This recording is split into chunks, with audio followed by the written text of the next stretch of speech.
Un pasteur vous répond, le podcast où Florent Varac répond à vos questions, envoyez à contact@toutpoursagloire.com.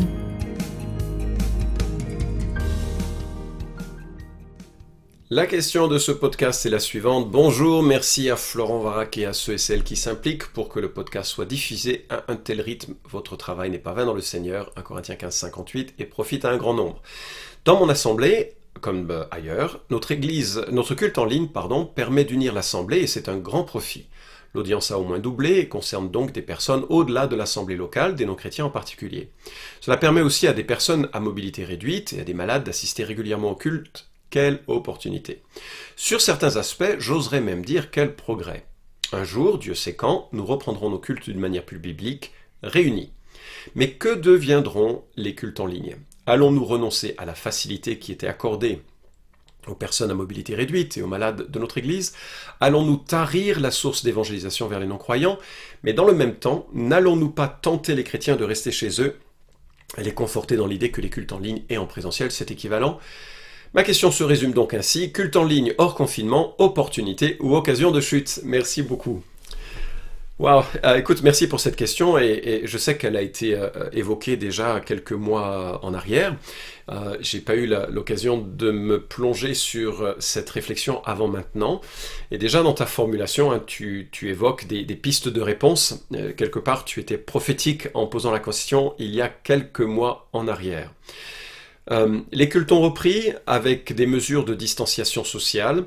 Je suis en contact avec des tas d'églises de par le monde et je constate le même phénomène.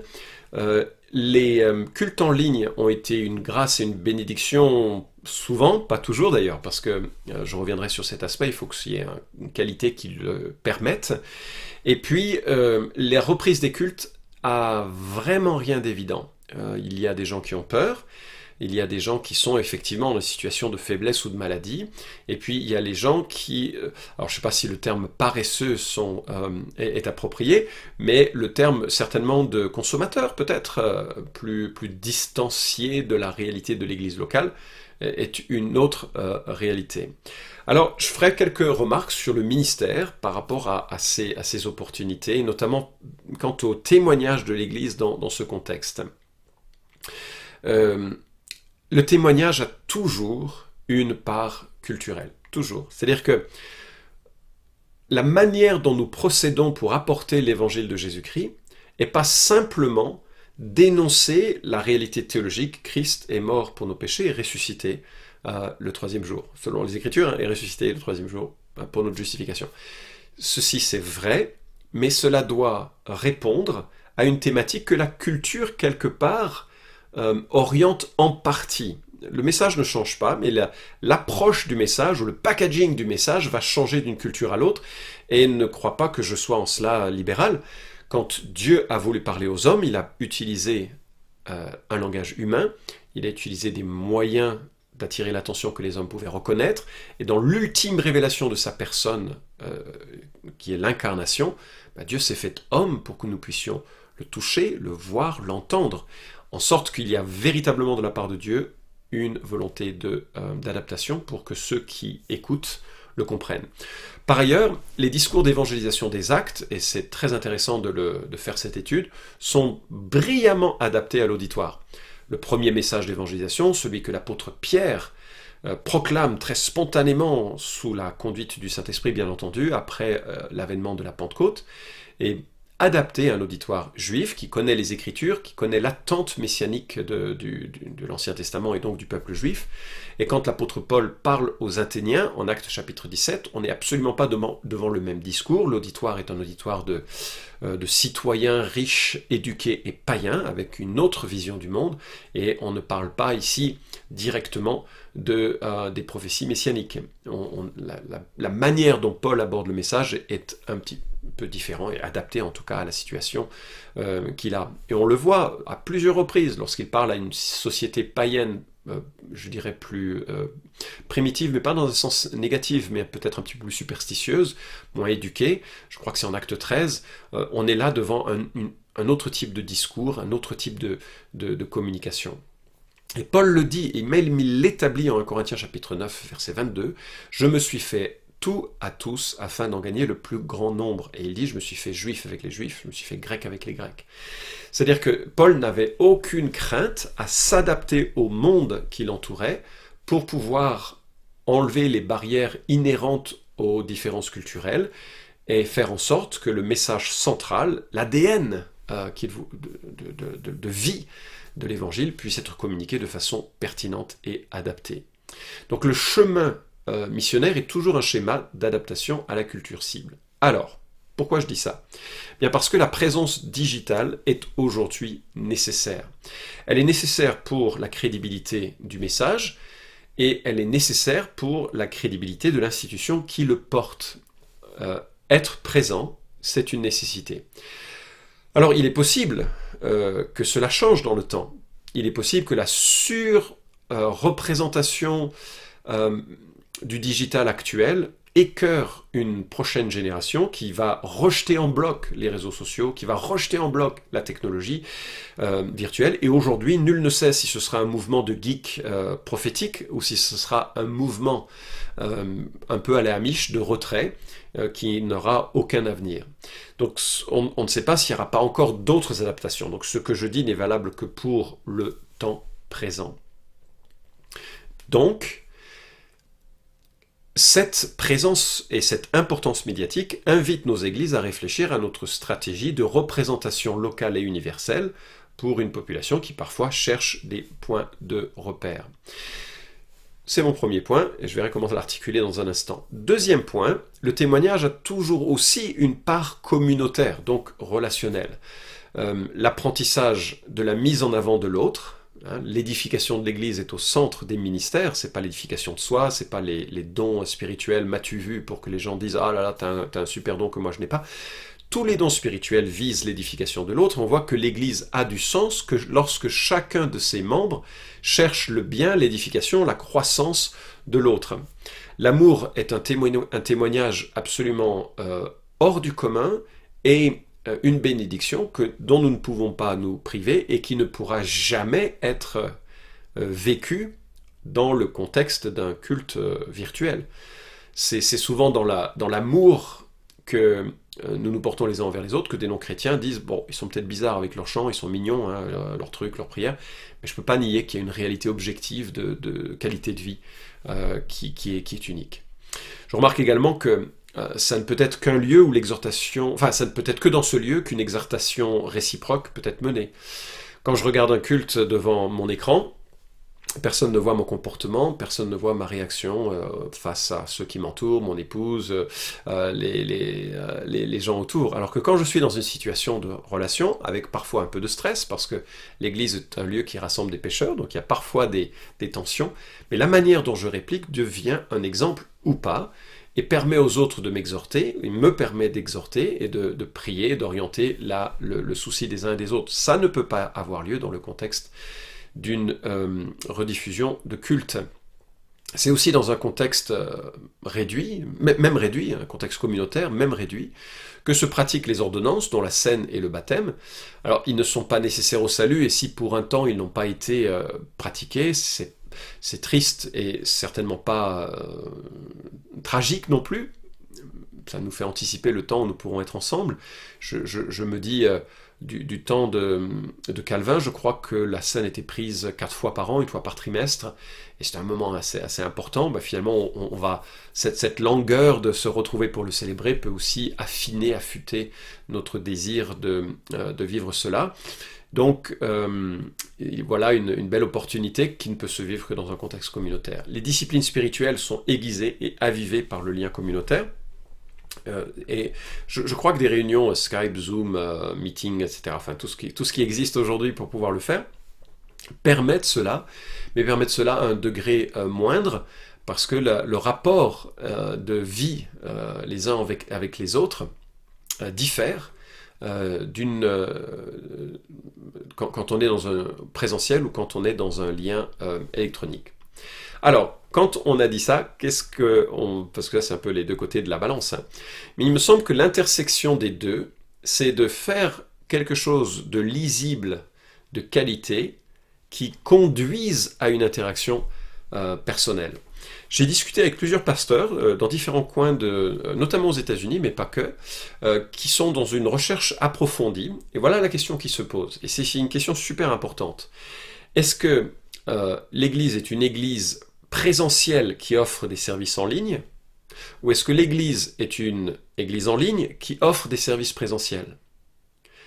Là, en évoquant la question ainsi, on l'évoque en des termes paradigmatiques. C'est-à-dire qu'il y a un modèle d'église, un nœud particulier qui est proposé, qui est révolutionnaire, vraiment. Si on va dans le sens numéro 2, ça a pas mal d'implications pour l'église, et je ne vais pas le développer, ce serait un séminaire assez intéressant, puis je suis pas sûr d'être... Non, je sais que je ne suis pas compétent pour le développer pleinement, mais ça pourrait être l'objet d'une réflexion. La plus importante, c'est que les membres de l'Église, donc, doivent apprendre à être présents sur la toile de façon intelligente. Que ce soit au niveau des réseaux sociaux, ou que ce soit au niveau des commentaires sur YouTube, ou que ce soit dans les choses qu'ils mettent en avant. Et là, je crois qu'il y a un vrai apprentissage. Je dois dire, je suis surpris des commentaires qui sont parfois laissés. C'est pas toujours très... c'est pas toujours rempli de grâce et de sagesse, c'est pas toujours un bon témoignage. Je suis aussi surpris de ceux qui estiment que la popote, je vais être très très dur là dans ce que je dis, mais c'est pour caricaturer, c'est pas à ce point, mais que la popote d'un dimanche rassemblé à la hâte avec quelqu'un qui prend sa guitare, et qui n'a pas répété quoi que ce soit, et puis qui bafouille en chantant, puis fait des erreurs, et puis le gars qui ensuite fait un partage de son cœur, mais pas vraiment réfléchi en termes de portée pédagogique, d'application, de point central, de synthèse, parle longtemps, 40 minutes, sans que ce soit très très structuré, que cette personne ou cette église-là estime que ça puisse être mis en ligne. Je crois que s'il faut passer à une autre forme d'église, il va falloir réfléchir à la notion de qualité et de lisibilité.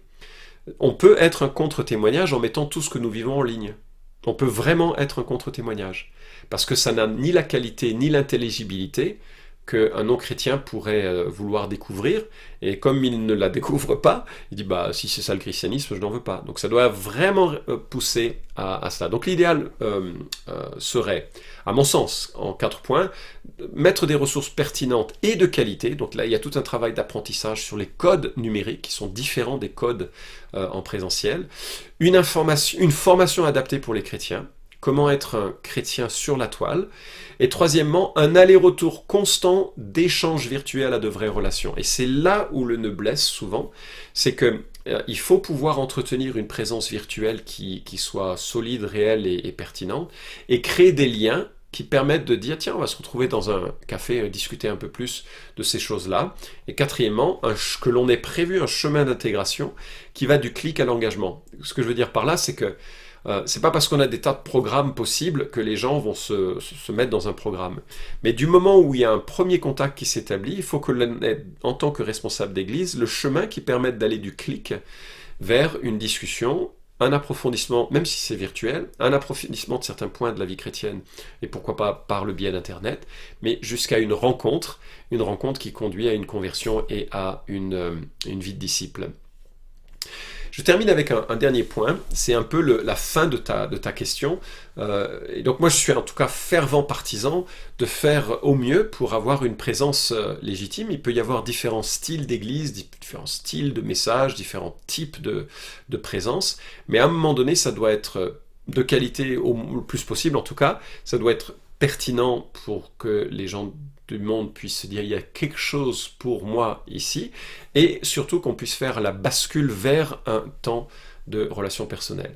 Le dernier point que je voudrais évoquer, c'est ce que tu as abordé dans la fin de ta question et qui concernait plus le confort un peu que les chrétiens trouvent à rester chez eux. Et c'est vrai que le chrétien au salon et le culte au salon, c'est sympa. C'est un peu triste, mais c'est sympa. L'engagement aussi un peu minimal, parce que finalement on arrive de autre chose vers autre chose. C'est-à-dire que, bon, dans notre contexte d'église à Trévoux, nous avons une réunion de prière Zoom avant le culte, et donc tout le monde se retrouve, enfin tous ceux qui peuvent, et on a un temps de prière et d'échange, donc il y a un côté communautaire. Puis ensuite on bascule sur des cultes en ligne qui ont été préenregistrés, qui sont assez travaillés, on essaye en tout cas qu'ils soient assez travaillés, qui durent moins d'1 heure.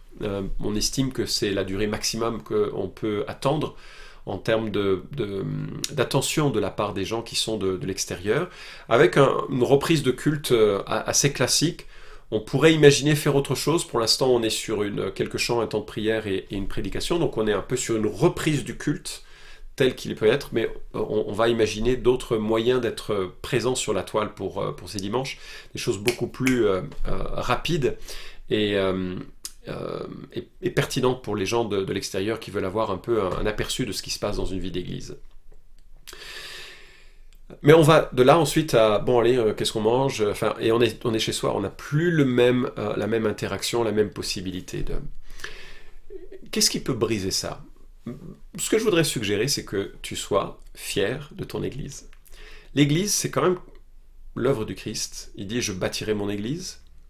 Les portes du séjour des morts ne prévaudront pas contre elle. Donc aucune opposition, ni du Covid, ni de quiconque, empêchera Christ de bâtir son Église. C'est son Église, c'est l'image qui nous est donnée, c'est celle du corps, et l'image aussi de l'épouse. Et c'est précieux pour Jésus. Et moi, j'espère que tu es fier d'en faire partie. Chez nous, en France, on a l'habitude d'être revendicateur et de faire des manifestations pour plein de choses. Moi, ce que je te propose, c'est d'adopter cette revendication. Moi, j'appartiens à mon église locale, je suis fier d'elle. Bon, elle n'est pas parfaite, je suis conscient, parce que moi, je ne suis pas parfait, donc dès que je mets les pieds dans l'église, c'est-à-dire dès que je me réunis avec mes frères et sœurs, j'y apporte mon imperfection comme chacun, mais je suis fier d'elle, je fais partie de cette famille, je vais honorer ceux qui sont là, je vais les encourager, je veux faciliter son développement, sa présence, son fonctionnement, pas simplement financièrement, etc. Mais c'est ça qui permet aussi de se dire, je veux participer à tout ce qui se vit dans l'église. Donc oui, il y a une solution de confort, et pourquoi pas occasionnellement si c'est un temps de gros stress ou autre, mais je veux aussi montrer mon attachement à Christ qui bâtit son église, mon attachement à l'église qui est le lieu de l'édification de l'œuvre et de la présence du Christ par le Saint-Esprit. Je veux être fier de cette église et je veux militer publiquement que j'en fais partie. Et je pense que c'est une attitude qui permettra déjà à ceux qui peuvent venir vraiment d'en profiter, et puis qui permettra aussi à ceux qui ne peuvent pas venir de ne pas se sentir jugés, parce que les gens ne viendront pas par devoir en disant « mais moi je viens à l'église », mais simplement j'ai une joie, j'appartiens à cette assemblée, et j'ai une joie de militer pour ça, de l'évoquer, d'en témoigner. Vous pouvez suivre cette chronique hebdomadaire Un pasteur vous répond sur SoundCloud, iTunes et Stitcher. Retrouvez les questions déjà traitées sur toutpoursagloire.com. Si vous aimez ce podcast, merci de le partager sur les réseaux sociaux et de laisser une note sur iTunes. À la semaine prochaine!